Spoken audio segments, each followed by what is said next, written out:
Mrs. Refilwe Xaba is a wife, a mother, a CEO, and founder of Glowlooks. She holds qualification of BCom Economics, BCom Honors Business Management, Master of Commerce, specializing in entrepreneurship, and she's currently pursuing her doctoral of philosophy. Her passion is to empower women, and this is in her role in training and equipping small business in the Free State, as she's part of the MTN Foundation Entrepreneurship Development Program. She also holds a leadership position in various academic and community organizations, including Inactus Student Entrepreneurs, the UFS Postgraduate Student Council, and the UFS EMS Faculty Advisory Board.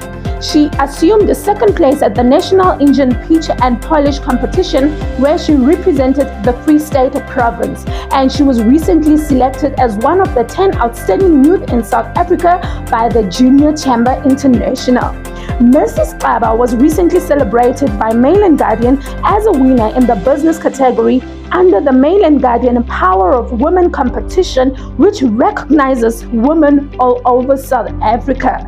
Ladies and gents, presenting my guest to you, Mrs. Refilwe Xaba. Hello, family. Welcome to Enlightenment Moment. I'm Matepo Makamani, and today I am sitting with the most beautiful lady, a CEO and the founder of Glowlooks, Mrs. Refilwe Xaba. Welcome, ma'am. Good afternoon on this blessed day. Thank you so much for having me on your show, Enlightenment Moment, and welcome to your viewers. And I'm very excited to hear what you have in store. I'm so excited to have you here, and thank you so much for agreeing to this invitation. I don't take it lightly, and I have so many questions for you. Like, I'm very curious right now because knowing your life, you are very busy, and and I want you to help me and help my viewers as well on how you do things, right? Considering that you are a woman of many hats, I want you maybe to take us through your typical day. How's your typical day looking? Because you're a mom, you're a wife, you're an entrepreneur, you're an academic. Like, there's just a lot. Okay. So my morning. Okay, it's morning. You wake up. Well, I've got two boys under two that are still not sleeping through. Sure. So it's bottles at night. Both of them. Both of them. They're still not sleeping through. So it's bottles, it's nappy changes, and then obviously then it's morning. Then it's getting the toddler ready for crash, and then the little one is still at home. Then the day begins. My days, I've gotten to a point where I've really had to learn how to structure my day. Okay. Because I'm very free-spirited in how I do things. But the busier I got, I saw that it's not working. So I have time that I allocate to my work because half of the day I'm lecturing. Okay. And then the rest of the day is dedicated to the business. Sure. And then depending on the day, when it comes to business and lecturing, depending on the day, I'm preparing for class.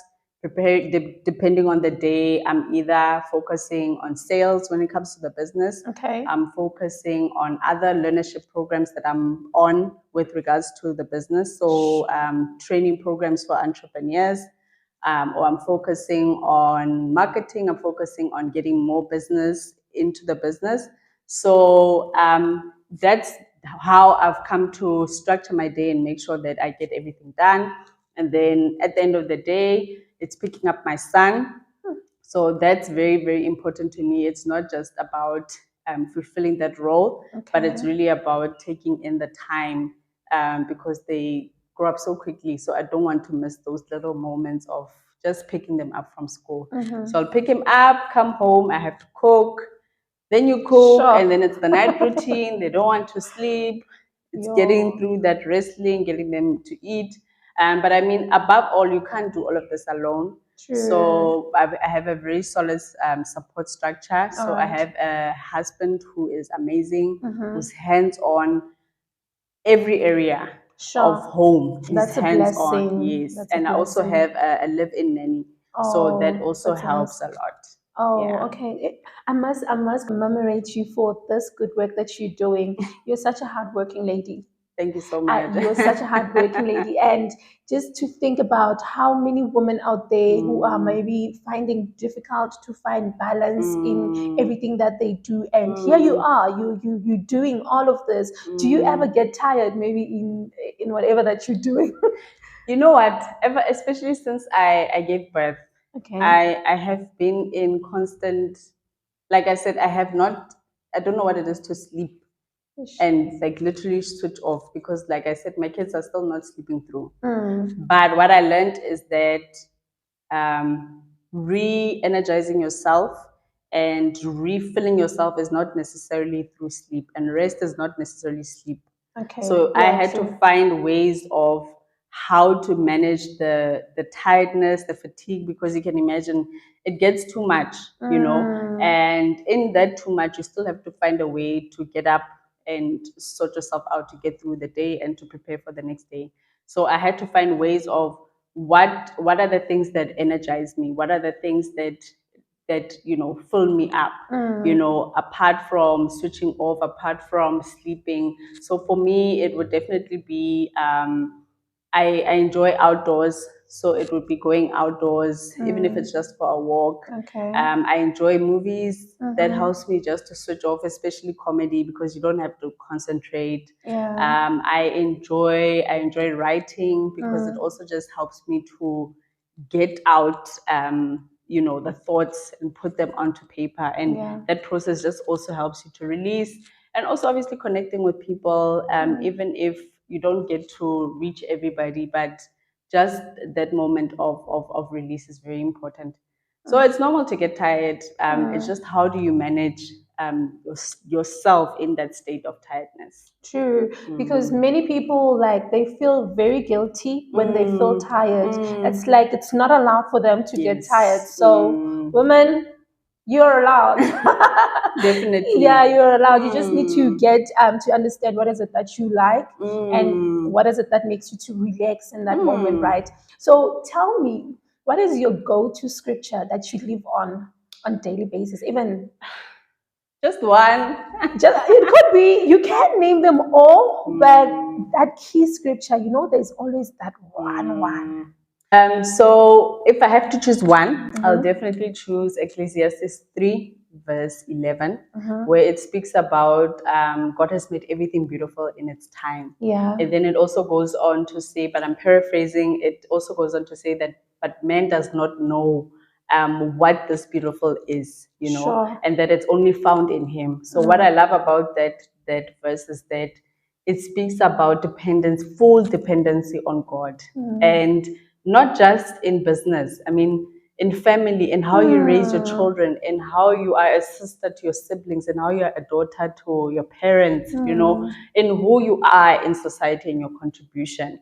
But that value, that is beautiful about you, you can only find it in God. True. And the time for me speaks about a process, and the fact that you have to take time to go through the process to find out what your beautiful is, you know. Yeah. And what I love about God is that He's, you know, the word says He takes us from glory to glory. So the beautiful changes, Luena, as you go along the journey. You'll never finish that beautiful that God has put inside of you, because as you go, He unveils the next beautiful. Sure. So, and it really just is a testament to how we are meant to glorify God, because we are meant to show different facets of God and how He can, you know, bless us and, you know, show His glory through us in this that we call life. Sure. Dependence Dependency in everything. in everything. Yes. That's how we should like maneuver throughout this life that we are living. Definitely. I love it. I love it. So I want you to take us through your business. Okay. I want you to tell us about it, more about it, and how it started, the challenges that you have encountered along the way, and everything business-wise. Okay.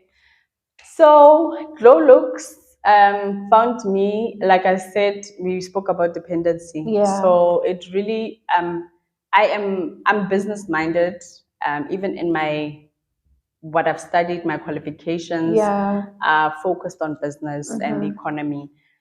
So I've always known that I'll either be in corporate or I'll be in business. Not sure on what, because if you speak to entrepreneurs, we have a lot of ideas. I believe your eyes are just opened to seeing what other people can't see. That's why God has graced you to venture into entrepreneurship.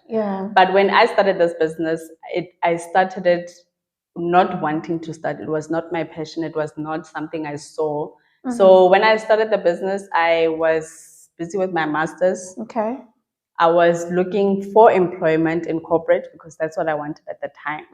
But as I was, venturing and attending interviews, nothing was opening for me. And I just got to a point where I just felt a complete surrender because I felt like nothing was working. I've never struggled when it comes to academics. I've never struggled when it comes to employment. I've always had a plan. But now my plans were not coming together. So I was like, okay, Lord, okay, what exactly do you want me to do? And I mean, you're looking at what you've studied and the fact, you look at your peers and you're like, Lord, but why is it not opening for me? And that's when I actually started taking prayer very seriously in my life. And when I started praying, I prayed for God, I wasn't praying for an answer. I said, Lord, you give me what you want me to be doing with my life. And that's when I received in prayer this idea to start these products. So that's what I'm saying. Even though at the time I had natural hair, even at the time I was struggling with the right products. But me starting it did not stem from, this is the direction of the market. I can also position myself. So it was really me just obeying what God had placed in my spirit. And you can imagine at that time, it's not like now where, entry barriers are, I want to say, a bit lower. Now you've got brands coming up left, right, and center. So at that time, I had no idea. I just said, Lord, okay, I'm just going to trust you because I don't know. I don't have the theoretical background to back me up. All I know is I am a hard worker, and when I say I'm doing something, I'm going to do it.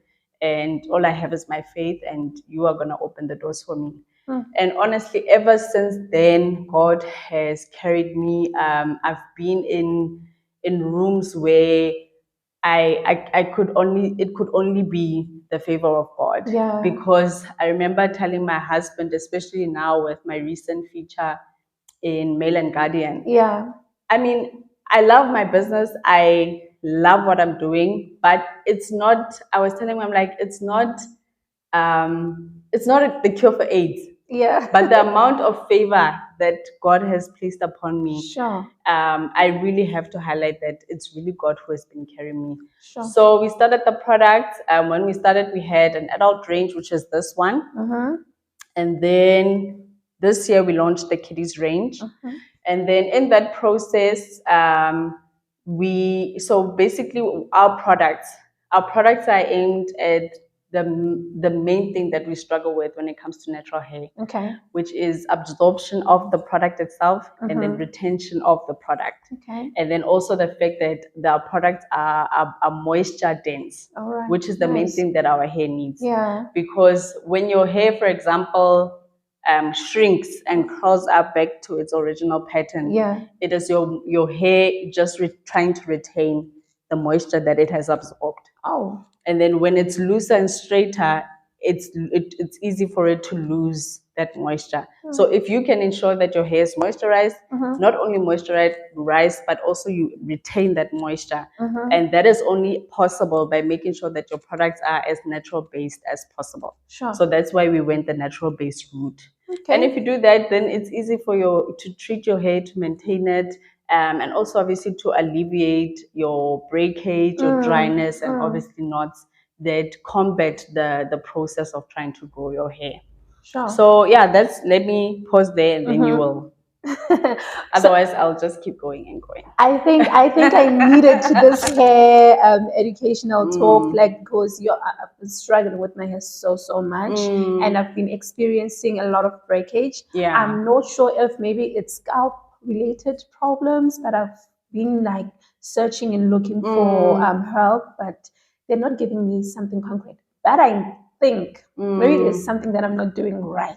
I would think breakage is usually dryness. Really? If your hair is breaking, your hair is dry.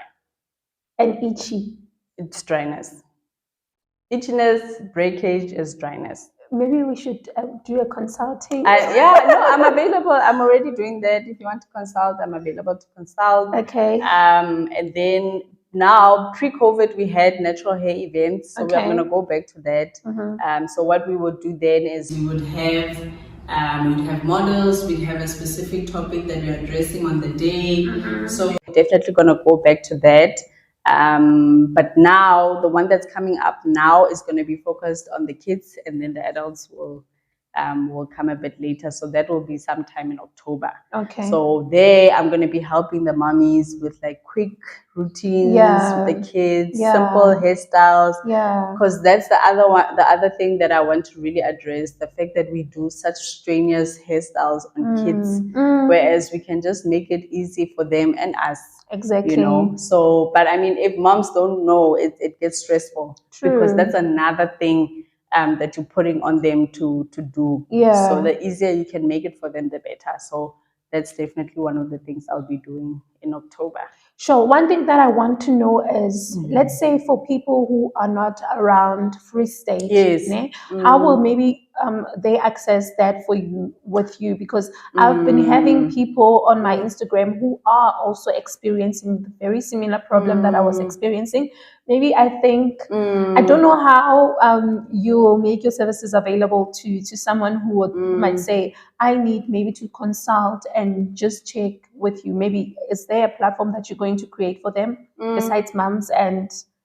Okay, no, I mean, we're online. Okay. So I mean, we already have a national reach. We already we have distribution points in all 9 provinces. And then in terms of the events, I mean, what we did during COVID is we had online events. All right. So now that's what I'm saying. Now pre-COVID, we're able to go out.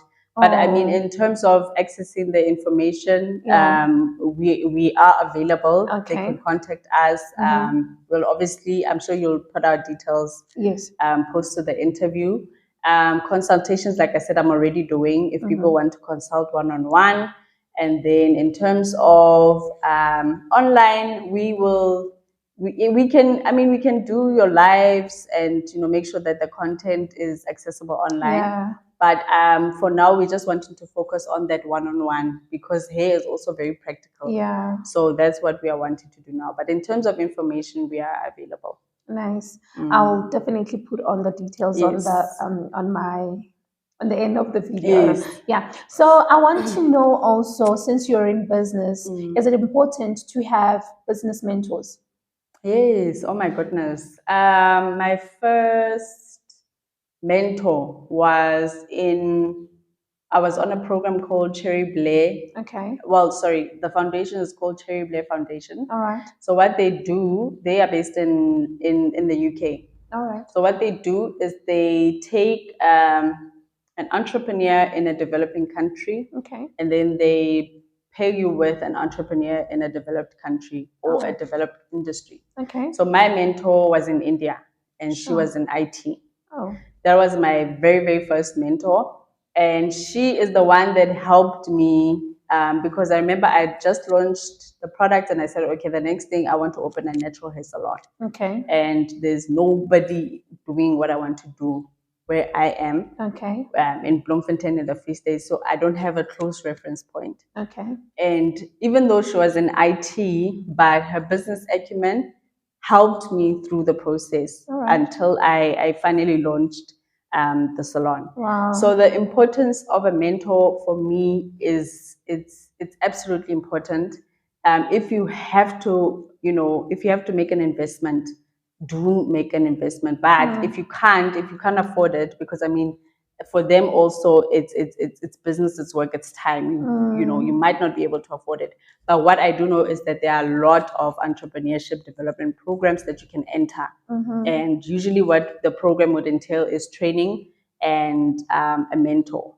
So the importance is that these people, even if they're not in your sector, they have walked the journey.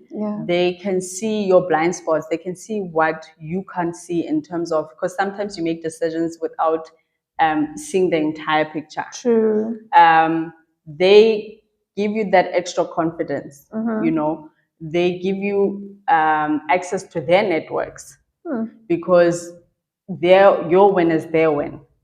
So it's a very selfless relationship. So it's if you have access to the mentor, you have access to whoever and whatever they know. And also just that accountability to say that, okay, you said you're going to commit to 1, 2, 3.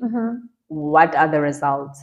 And then somebody obviously that will not, because sometimes, you know, you'll go to your friend or you'll go to your sister with an idea and they don't get it. So some people will shut you down without even if it's not the intention, but because they don't see what you're seeing, the conversation doesn't go the direction you want. So a mentor, somebody that's able to see what you're seeing, but then still bring it down to say, okay, this is how big you are thinking, but this is where we can start. And then you build up. So I'd say accountability, number one, and then also the ability to see the bigger picture, but then also help you to say, okay, that's the bigger picture, but where do I start? And then also access to, you know, resources, them and everything and everyone around them. So you're saying maybe like in terms of mentors, you just need to have that teachable spirit and the willingness to take what the other person is saying. Yes, you can't go there. And I mean, even our mentors have mentors. True. You know, so life is about learning. It doesn't matter how long you've done something. It doesn't matter how well established you are. You always have to have a teachable spirit. Even a client can teach you something. Even somebody that knows nothing about your business can teach you something. So life is about being open to other people's opinions and what they think, because you can't see everything, even if it's your vision.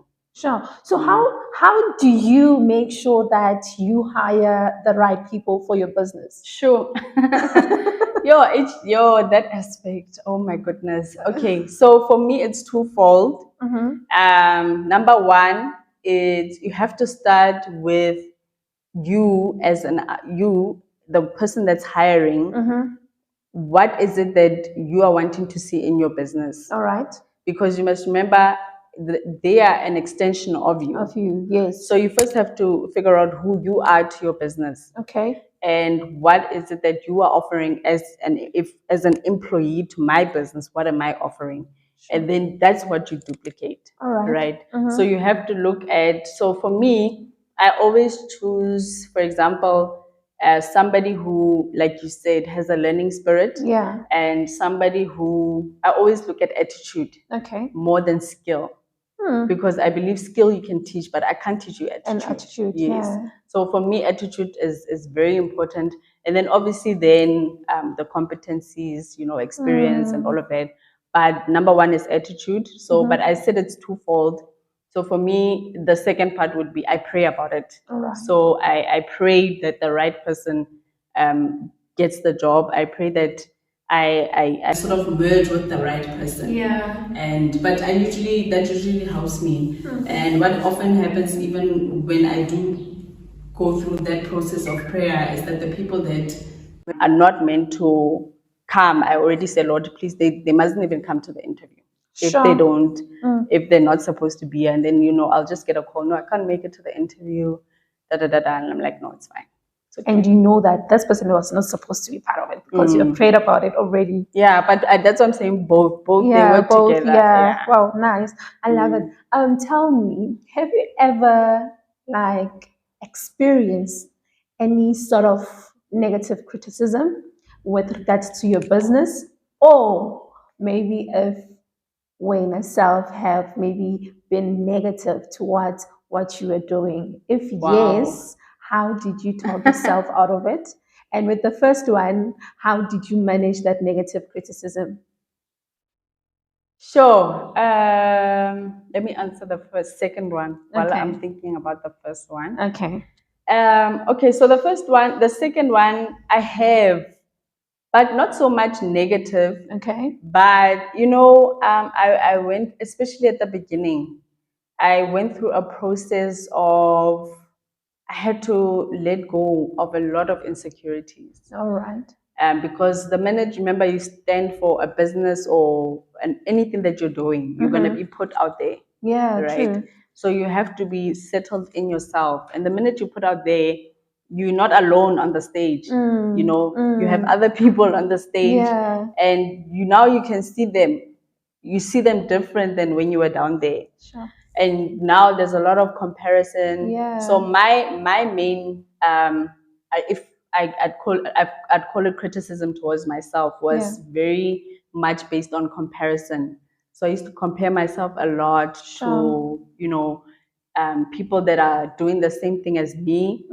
In terms of how they did it, in terms of results, in terms of audience, to say, okay, they've got so many followers and I've only got like 500 at the time, but what I learned, and that was through exposure, is that people do things differently. Okay. You might get to the same place, but we don't necessarily get there the same way. Yeah, true. So for me, I for example, in my industry, let me say, you've got two options when it comes to product. Okay. So you can develop this product and produce it from scratch, or you can get company X to develop this product for you, and then you then just brand it and package it and sell it.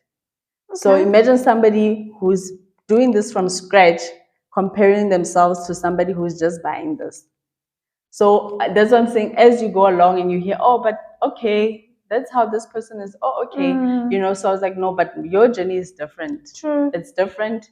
And there's a reason why you were instructed to do it from scratch and not to buy. Yeah. And then in that, once you've settled yourself in that it's different and your journey is unique to you, then you have to take a stance in your position. You have to build your confidence in your product, because there was a point where I believed in the product, but not in me. Sure. So I said, no, this product does work, but it was just like an internal thing with God to say, but isn't there somebody else that you can bring in to do this? Yeah. But then I saw that no. And obviously then God would say, no, you're going to do it. But then I had to push myself out of that state. But you push yourself out by focusing on you, by filling those gaps. So if you feel like your gap is maybe speaking, invest in your speaking. Yeah. If you feel like your gap is maybe packaging, then change your packaging, depending on whatever it is. But the answers are in here. That's what I figured out, that the answers are in me, and I had to search for that and then bring that out. And then the first one, in terms of the business, I'd say definitely people saying, here's another one with natural hair care product, and people looking down on your product because maybe number one, they know you. And then because then there's that familiarity thing. True. And maybe because you're at a starting scale, so I'd say the fact that people would look down on me and my products and my offering, but I don't engage too much in those type of things.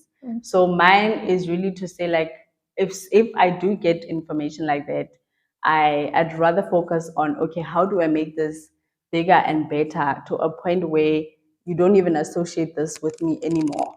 That's what I'm working towards now. So this brand must stand for itself, and then I'll be busy with other things. But yes, having been the founder, but this must speak for itself. The value, the quality, the effectiveness must speak for itself. Like if you think about a Dark and Lovely, I'm not sure if I can mention other brands. No, it's fine. Who's the founder? We don't know the Exactly. founder. We don't know the We founder. don't know the We don't know founder. what generation we're in now of founders. You know, what if we're in the, I don't know, the 6th generation of the original founder? But Dark and Lovely speaks for itself. True. And that's what I'm working towards. Sure. You mentioned something of how you took yourself out of the negative talks that you normally had with yourself. Would you say, did you normally affirm yourself to say, I am capable of this? Would you say that? So, yeah. So for me, I would, but I Okay. still wouldn't believe it. Really? I would, yeah. I mean, I would, you know, like you'd go to church, you'd hear the word, you'd go home, you'd read books, but I feel like it had not landed in my spirit. So I feel like until it lands in your spirit and you receive it in your spirit, that's when you'll believe it. Because now that's when the criticism comes or challenges come, then you're able to take it out. Sure. Because it's one thing when you hear and you receive and you accept, but then the challenges come and there's nothing to take out. That's when I saw that, okay, I haven't quite caught on to this thing. So it was really me taking time to feed myself with the word of God and really, really, really just taking time in prayer to enlarge my spirit. Yeah. Because God has apportioned faith for everyone. True. And for each one, it's different. Yeah, You know, yeah. you might need more faith than me for where you're going. But you have to work that faith because the faith is what allows you to receive. True. So I had to work on my faith. And as I worked on my faith and also exposed myself, I said, okay, in order to get over this, you're going to put yourself out there. Yeah. And then as you put yourself out there, as you hear also what people are saying, because, you know, sometimes people will see what you don't see. And those are the ears, the voices you need to listen to. So expose yourself to people that are seeing this that you are carrying that you can't see until you see it. And those people continue to speak over my life. And I continue to listen and I continue to associate myself. Association is very important. Yeah. Now you just reminded me of what my husband normally says. I would be like negative and have this negative thoughts over myself, and he will be like, there is a lot of people who say good things about you, but you choose this one comment or this one negative thing, and you choose, and it's something that kills a lot of us because we write on one thing, just one. Sure. So add on to that, sorry, what I've started doing, I write it down. So if you say something to me that's affirming, I write it down. On the 27th of August, Matsapo said 1, 2, 3, 4, 5. Really? Yes, I've started writing it down. Wow. Yeah, it makes a huge difference because it goes back to that thing, and it's obviously just the enemy imposing himself. Yeah. And then we want to focus on that one thing that Refilwe said, but your products are not all that. But what about all the other things that people are saying? There's good things that have been said. Wow. Okay, I want you to take me, rather, let me say, we're going through to the financial wellness part. I'm looking at the world that we live in today. Many women are going into entrepreneurship. And it's not just because of flexibility or freedom. We know, like even when we go to into business, we go for having or accumulating money or making profits, right? Definitely. I want you to share your secret, or maybe even if it's not a secret, on how you keep and grow money. Okay.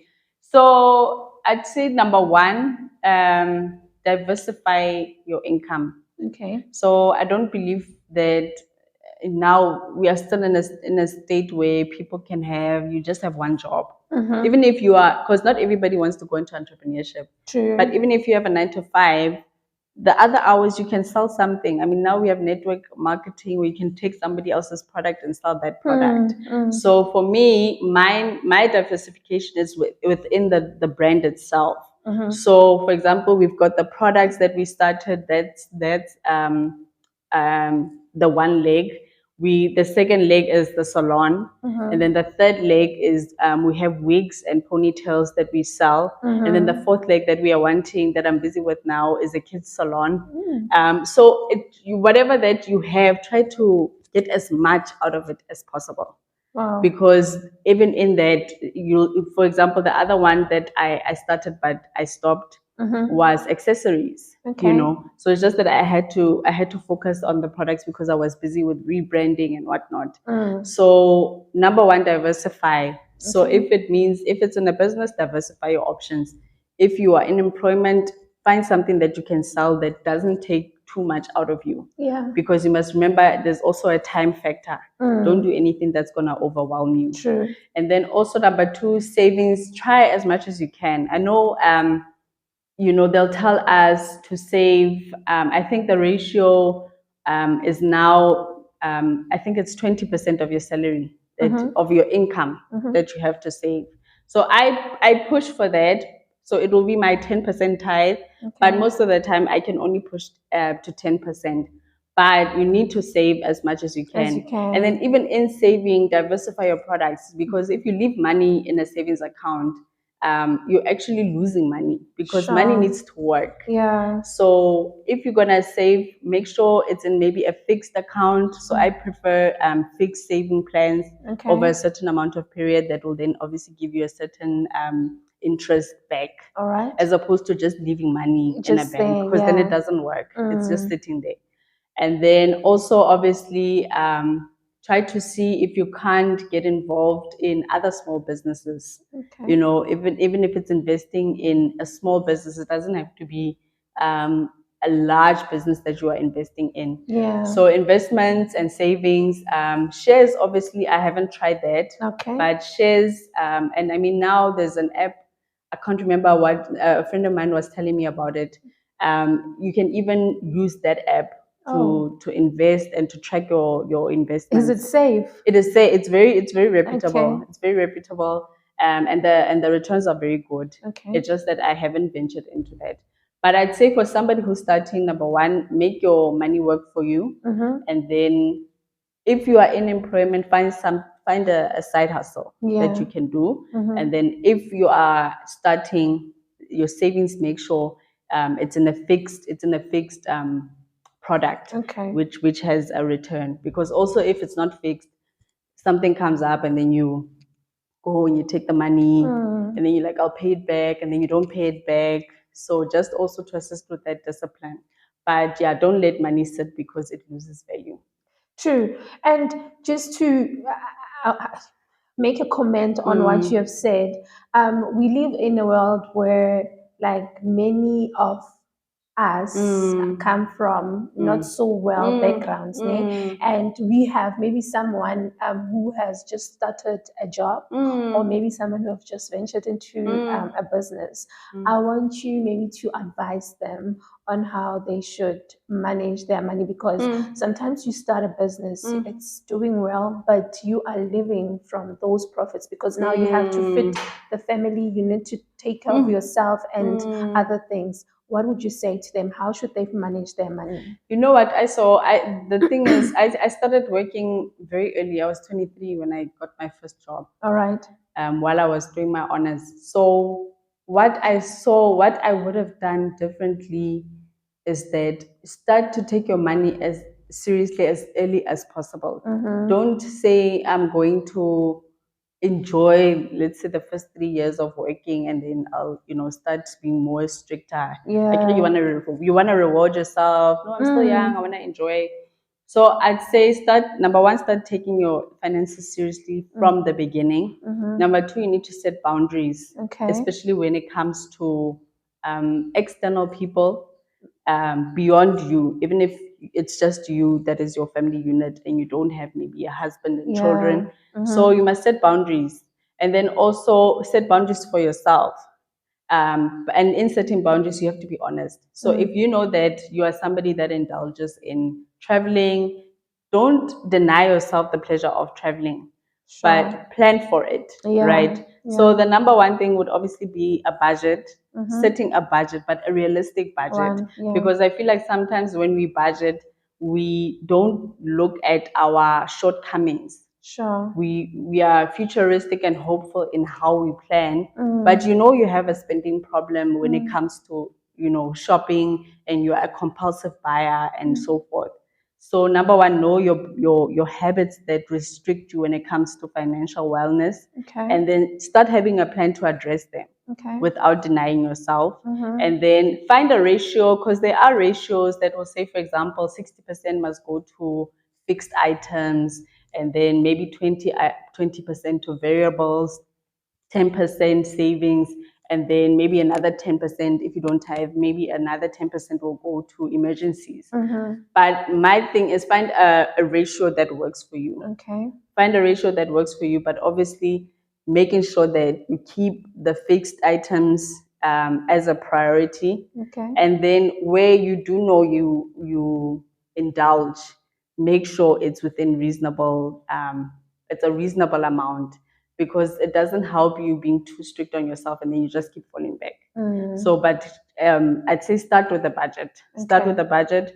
And if you do need help, obviously there are financial advisors that we can approach. But the minute you are true to yourself in terms of your habits and your shortcomings, that's where you start. Okay. Yeah. Wow. Thank you for that. I would like you to tell me, or tell us rather, what does working smart and living well mean to you? Sure. Working smart for me is seeing what more you can do with your time, number one. All right. Because time used well will obviously bring the fruits that you are wanting. True. Because if you use your time well and you harness your skills, you can exchange that for money. Yeah. And then living smart, you said living smart and living well. Working smart and living well. Okay, working smart would be that part. And then living well for me would be trying your best to make sure that all your spheres of life are conducive and are taken care of. Because we speak about, for me, for example, I'm in career, I'm in business, I'm also a mom, I'm also a wife. Yeah. So I don't believe that you can ever be in complete balance or in complete equilibrium. Sure. But you can strive to make sure that they are taken care of. So for example, like right now I'm here, I'm shooting. I had to make a plan that my kids are taken care of at this present moment in time. Sure. And then that's also allowing yourself the freedom to accept and receive help where you can't reach. Yeah. So if you are striving for something, and especially for wellness, you need to make sure that you have help around you, and you need to clearly identify what help is, and then apportion it correctly to where you're going to need help. Yeah. Because for example, I could have, let's say, my mother, and I'd ask her, okay, please come and help me over the weekend, and then I don't give her specific things to do that I know are time consuming. And then she's there over the weekend, but then when she leaves, I have to do all those things because I didn't tell her I need you to do 1, 2, 3, 4, 5. So working smart would be just go for the more. Okay. Go for the more outside of what you are currently doing. Sure. Go, just look deeper at what God has given you, because I believe there's so much that we can offer. And now it's so easy for us to take it out because of technology. Yeah, it helps us to take it out faster. And then the wellness side, definitely making sure that you are clear in the support that you need, and that it's clearly apportioned to the areas where you're wanting it to be. And then also obviously just making sure that you take care of every area of your life. Yeah, even like I said, you'll never be in complete balance. Yeah, but true. don't neglect where you see you can't reach, delegate and ask for help. And it's not wrong to ask for help. No. Because sometimes we are so afraid, and we think that if we reach out to say, I need help, it's like you're a failure of some sort. Or a burden. Or a burden, and it's something that we should do more often. Lastly, you are having a seminar. Yes. Mama Wellness on the 3rd of September. Please tell us more about it. Oh, thank you so much. Okay, so Mama Wellness is a passion project of mine. I received the idea in 2019. Sure. But I had to go through what I had to go through for me to for it to have the weight that it has now. Because I believe had I launched it then, it wasn't gonna be the same. Yeah. So Mama Wellness is basically for the modern woman, Okay. as you were saying. So the modern woman who is striving to not only take care of home and business, but to thrive. Yeah. You know, to thrive in your marriage, to thrive in raising your children, to Okay. thrive in business, to thrive in work. But we know that when you are pursuing both at the same time, there's bound to be conflict, like you were asking earlier. So Mama Wellness basically wants to address those different types of conflict. And then what we do is then we get experts that help us in addressing those conflicts, and then giving us the know-how of how to go back home, and then obviously try and lessen the conflict, or rather deal with it. Yeah. Because you'll never eliminate it. It will always be there. Sure. Because you are wanting to do more than one thing at the same time. Yeah, true. So you'll always be doing this. So we just need to create a safe space for mothers to come, especially post-COVID. I think my moms went through a lot. Working moms went through a lot. Some mothers were at home, still expected to work. Kids were at home. Kids were doing online classes. Some moms had to go back home while the kids were, go back to work while the kids were at home. So, and what happens if you don't have a nanny? Who's taking care of your children? Sure. So it's really just to make sure that we take care of the mom, because I feel like the woman is the glue to our society. So if we take care of her, then we'll take care of everybody else. So the event is on the 3rd of September, next week, Saturday. The investment is 250 rands. So then you can just contact me, Refilwe Xaba, on Facebook, Instagram, but please do put my details. I will, and definitely. My number will be there. That you can also email us on info@lolux.co.za. And then, yeah, we're meeting at 10 o'clock. It's a breakfast seminar. And yeah, I've got Dr. Tabelen Ramile there. I've got Professor Nene. I've got Dr. Makatsa. So we're going to be focusing on the mental side, the emotional side, and the physical side of wellness, but specifically pertaining to stress and burnout. So that's something that was a common theme that I found amongst moms, especially new moms, because I'm a new mom. But also as you get older and as you transcend in this journey, the stress in how it presents itself may change, but it's still there. So we need to know how to manage it, and how to control it and not have it control us. Sure. Do make sure that you get your tickets and also attend this event. Thank you so much for this lovely conversation that you just had. Really, really appreciate it. And I learned and took so much from it. Thank you so much. I hope also at home you have drew inspiration and hope out of this conversation. And I hope that you're going to learn and grow from it. Let's meet again next time.